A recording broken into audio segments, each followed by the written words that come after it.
জেলেরা ম্যাক্সিমাম ক্ষেত্রে আপনারা সুন্দরবন নির্ভর, ওদের অন্য কোনো কর্মসংস্থানের ব্যবস্থা নাই, ওরা ওই সুন্দরবন করে ওদের জীবন জীবিকা নির্বাহ করে। তো 2 মাস যখন পাস পারমিট বন্ধ থাকবে, সুন্দরবনে ঢুকতে দেবে না, তখন তো অবশ্যই ওদের অনেকটা কষ্ট হয়।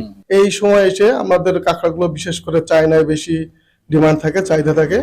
চায়নায় বিভিন্ন ধরনের প্রোগ্রাম থাকার কারণে কাঁকড়ার বিদেশে ভালো একটা ডিমান্ড বা চাহিদা থাকে। এই সময়টাই কিন্তু আসলে কাঁকড়ায় ডিম পাড়ে বা বাচ্চা দেয়। এই যে ডিম পাড়ার সময় হলে যদি আমরা যে ডিম পাড়ার জন্য যে কাঁকড়াটা উপরে ছিল, অর্থাৎ গাছের ভিতরে বিভিন্ন গর্ত করে ছিল বিভিন্ন জায়গায়, সেখান থেকে কিন্তু ওরা সব নদীতে নেমে যায়, নেমে যাওয়ার পরে ওখানে ডিম ছাড়ে। এই সময় যদি কাঁকড়া ধরতে আসে, সব কাঁকড়া ধরা পড়ে গেলে ভবিষ্যৎ প্রজন্মের জন্য আর পাওয়া যাবে না। যার জন্য এই 2 মাস, জানুয়ারি এবং ফেব্রুয়ারি, এই 2 মাস কিন্তু কাঁকড়া ধরা নিষেধ। আর এরপরেও কিছু দুষ্কৃতকারী থাকে, তারা কিন্তু সবসময় চায়, তারা কিছু যেভাবে হোক না কেন অবৈধ পথে কাঁকড়া ধরার জন্য চেষ্টা করে। আর আমরাও সেইভাবে কঠিনভাবে আসি, ঊর্ধ্বতন কর্তৃপক্ষ আমাদের সেইভাবে নির্দেশ দিচ্ছেন যে কোনো কথায় যেন কেউ প্রবেশ করতে না পারে, কোনো ধরনের কাঁকড়া আহরণ না করতে পারে। তো আমরা চেষ্টা করে যাচ্ছি, ইনশাল্লাহ আপনারা সবাই একটু সহযোগিতা করবেন।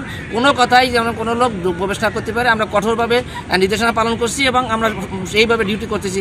আমাদের স্মার্ট টিম সহ আমাদের যে অন্যান্য যারা আছে সবাই আমরা সেভাবে চেষ্টা করে যাচ্ছি। ইনশাল্লাহ এবছর কেউ কাঁকড়া না ধরতে পারে, এভাবে আমরা সার্বিকভাবে চেষ্টা করবো ইনশাল্লাহ।